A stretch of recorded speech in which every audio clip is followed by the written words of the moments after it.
The ring box snapped open like a gunshot in the dim light of our family cabin, and there she was, Clara, my fiancé of 2 years, gasping as my brother Ben knelt before her, his eyes gleaming with a possessiveness that twisted my gut into knots. I stood frozen in the doorway, the cold mountain air whipping through the open frame behind me, carrying the scent of pine and betrayal. "Clara," Ben said, his voice low and urgent, "I've loved you since the day Alex brought you home. Marry me. Prove it's me you want, not him." Her hand trembled as she reached out, not to slap him, but to touch the diamond that sparkled like a mocking star. And in that instant the world shattered, not with a scream, but with the silent fury of a heart being carved out alive. I backed away before they saw me, my boots crunching softly on the gravel path outside. The cabin's wooden walls, weathered and splintered from years of family vacations, seemed to close in as I retreated into the shadows of the surrounding forest. My breath came in ragged bursts, fogging the chill air, each inhale laced with a metallic tang of rage. How long had this been brewing? Ben, my older brother by 3 years, the one who'd always been the golden child, charismatic, successful, the one Dad praised while I scraped by. And Clara, with her soft brown eyes and laugh that used to light up my darkest days. We'd met in college, bonded over late-night study sessions and dreams of a quiet life. Our engagement had been a whirlwind of joy, the ring I'd saved for months now feeling like a noose around my finger. Denial hit first, a warm blanket against the icy truth. Maybe it was a joke, some twisted prank Ben pulled to test her loyalty. But no, the look in her eyes wasn't shock. It was hesitation, a flicker of something deeper, forbidden. I drove home that night, the highway blurring through tears I refused to acknowledge. The radio droned on, some love song that mocked me with its melody. By the time I pulled into our apartment garage, the anger had seeped in, hot and viscous, pooling in my chest. I slammed the car door, the echo reverberating like a declaration of war. Clara wasn't home yet.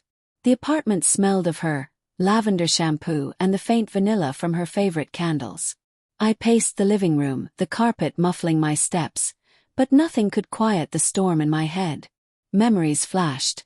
Ben at our engagement party, his arm slung casually around Clara's shoulders, laughing a little too loudly at her jokes. "She's a keeper, bro," he'd said, clapping me on the back. Had there been a challenge in his eyes even then? Or was I rewriting history in the haze of humiliation? When she finally walked in, keys jingling like tiny bells of doom, I was sitting on the couch, feigning calm. My hands clenched the cushions, nails digging into the fabric until I felt the threads strain. "Hey, love," she said, her voice light but edged with something, guilt. She leaned down to kiss me, but I turned my head, her lips brushing my cheek instead. "Rough day?" she asked, dropping her bag with a thud. I studied her face, the slight flush on her cheeks, the way her eyes darted away. "Where were you?" My tone was neutral, but inside resentment boiled. How could she come home and pretend? "Out with friends," she lied smoothly, heading to the kitchen. The fridge hummed open, bottles clinking as she grabbed a water. "You okay, Alex? You look off." I stood, following her, the linoleum cool under my socks. "Friends. Or Ben?" The words escaped before I could cage them, sharp and accusatory. She froze, the bottle halfway to her lips. "What? Alex, what are you talking about? I saw you. At the cabin." My voice cracked, betrayal spilling out. "He proposed. And you? You didn't say no right away." Her face crumpled, the water slipping from her hand to splash across the floor. "Oh God, Alex. It's not what you think." She stepped forward, but I recoiled, the puddle between us a chasm. "Then what is it?" I demanded, my heart pounding like a drum in my ears. Humiliation burned, picturing them together. His knee on the creaky wooden floor, her eyes wide with conflicted desire. She sank onto a stool, tears welling. "Ben. He's been saying things. For months. That he loves me, that I'm with the wrong brother. I told him no, but today. He ambushed me at the cabin. Said he needed to prove it to make me choose. Her words tumbled out, laced with sobs. I was shocked. I didn't know what to say. But you touched the ring, I whispered, the image searing my mind. You hesitated. Guilt flashed across her features. I don't know why. Maybe part of me wondered. What if? She reached for me, but I pulled back. Alex, please. Love you. Not him. The confession hung in the air, a poison dart. Wondered what if. The words echoed, fueling the obsession taking root. Ben had always overshadowed me. Better job, better looks, Dad's favorite after Mom died young. Now this. Stealing my future to prove his superiority. Heartbreak twisted into resentment, a dark vine wrapping around my soul. That night, as Clara slept fitfully beside me, I lay awake, staring at the ceiling fan's lazy spin. Fantasies swirled, confronting Ben, fists flying in a blur of blood and satisfaction. But no, that was too crude, too immediate. Revenge needed to be surgical, a slow unraveling that mirrored the fracture he'd inflicted. Doubt crept in. Was I overreacting? Maybe Clara was innocent, manipulated by his charm. But her hesitation, that was real. Moral conflict gnawed. Was I becoming the monster, plotting in the dark? The next morning I called in sick to work, the phone's beep echoing my hollow resolve. Clara left with a tentative kiss, promising to talk later. Alone, I rifled through her phone, guilt stabbing as I invaded her privacy, but obsession won. Messages from Ben. You know it's me. Alex can't give you what I can. Her replies. Evasive at first, then flirtatious. Stop, Ben. This is wrong. But later. Why do you make it so hard? My hands shook, the screen blurring. I drove to Ben's office, the city streets a haze of honking cars and exhaust. His building loomed, glass and steel reflecting my distorted face. I waited in the lobby, the air-conditioned chill raising goosebumps. When he emerged for lunch, suit impeccable, I approached with forced casualness. Alex, what brings you here? His smile was easy, but his eyes flickered, wary. Need to talk, I said, steering him to a nearby cafe. The clatter of dishes and murmur of patrons masked my rising pulse. Over coffee, steam curling like secrets, I confronted him. What the hell, Ben? Proposing to Clara? He leaned back, sighing. Look, bro. Had to know.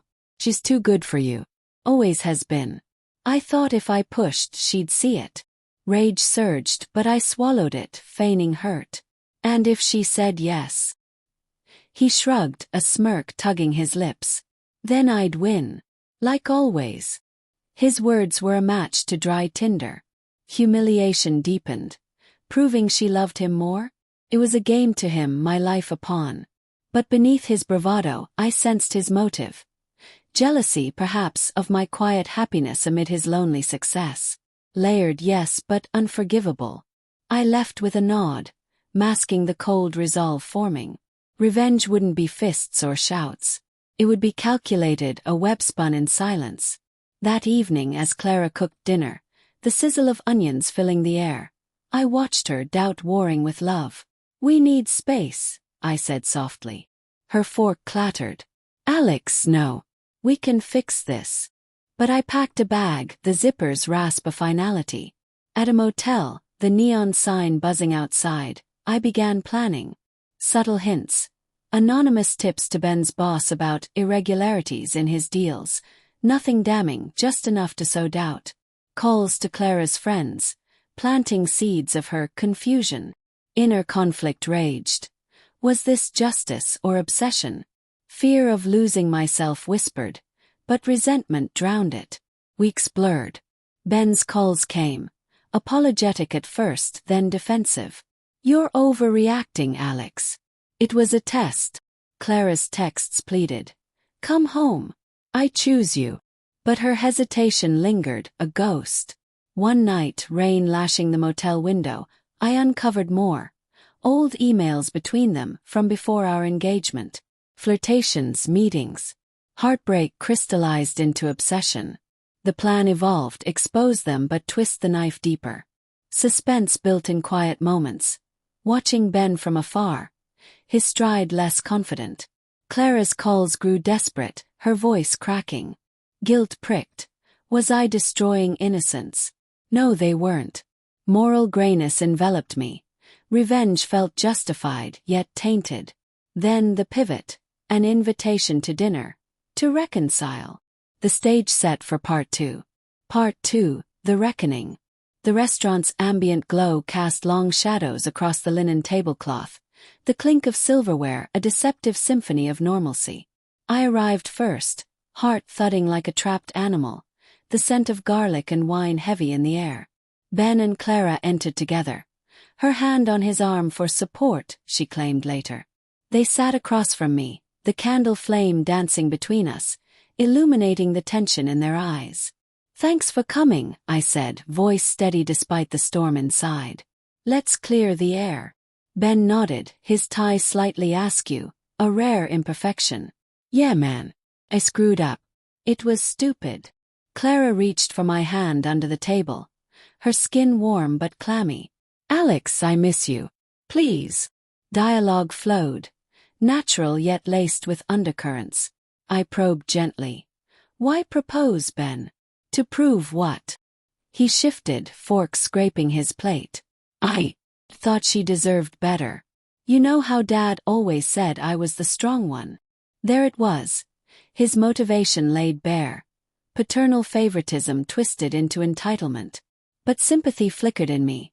We'd both lost Mom young, Dad's praise a crutch for Ben's insecurities.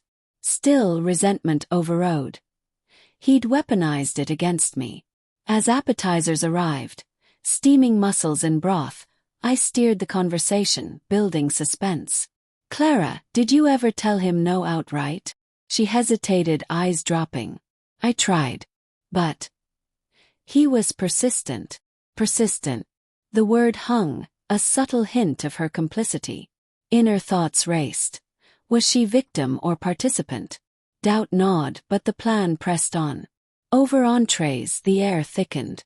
I excused myself to the restroom, the tile cool under my palms as I splashed water on my face. Mirror reflection. Eyes hardened, resolve cold. Back at the table, I dropped the first bomb casually. "Ben, heard about the audit at work. Everything okay?" His face paled, wine glass pausing mid-sip. "How'd you know?" "Word gets around." Anonymous tips I'd sent, framing minor discrepancies as fraud. Not enough to jail him, but to tarnish his golden image. Clara frowned. "Audit." Ben waved it off, but sweat beaded on his brow. Tension rose, a slow burn. Dessert came, chocolate lava cake oozing like secrets. I leaned in. "Clara, those messages. From before we got engaged. Why hide them?" Her spoon clattered. "What messages?" I pulled out printouts, evidence gathered in obsession's grip. "These. Flirting with my brother while planning our future." Ben's eyes widened. "Alex, that's private." "Private. Like proposing to my fiancé." Rage simmered, but I kept it leashed, letting suspense build. Clara's tears fell. It was nothing. Harmless. But the damage spread. Ben accused her of leading him on. She blamed his manipulation. I watched, the architect of their unraveling, guilt twisting like a knife. Was this justice or cruelty? Moral conflict peaked. I'd become the manipulator, gray as they. We left amid strained goodbyes, rain now a downpour outside. In my car, wipers slashing, I followed them discreetly. Ben driving Clara home. Suspicion confirmed. They stopped at his place, lights flickering on. Heartbreak reignited, her choice a lie. The next phase. Escalation. I hacked Ben's email. Simple phishing skills from my IT job. Guilt surged, crossing lines I'd sworn against. But obsession whispered justification. Inside, more messages, plans to elope if I didn't forgive. Resentment flared. I forwarded them anonymously to Dad, our family patriarch, whose approval Ben craved. The email. See what your favorite son does. Cold resolve hardened. Dad called me days later, voice grave over the phone's crackle. Alex, is this true? Yes, I said, feigning reluctance. He proposed to Clara. Silence then. I'll handle it. Ben's world crumbled. Dad cut him from the will, harsh but poetic. Ben's calls came frantic. You did this. You ruined me. I denied, but satisfaction bloomed, tempered by fear. Had I gone too far? Clara confronted me at the apartment, bags packed. How could you? Spying, sabotaging. You betrayed me first, I countered, voice breaking. Her eyes held regret but also relief.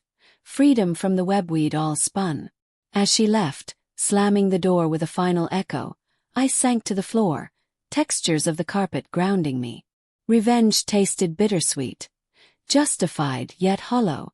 Obsession faded, leaving guilt's shadow. Then the twist. A letter arrived, Dad's handwriting shaky. Alex, Ben's not your full brother. Fair years ago.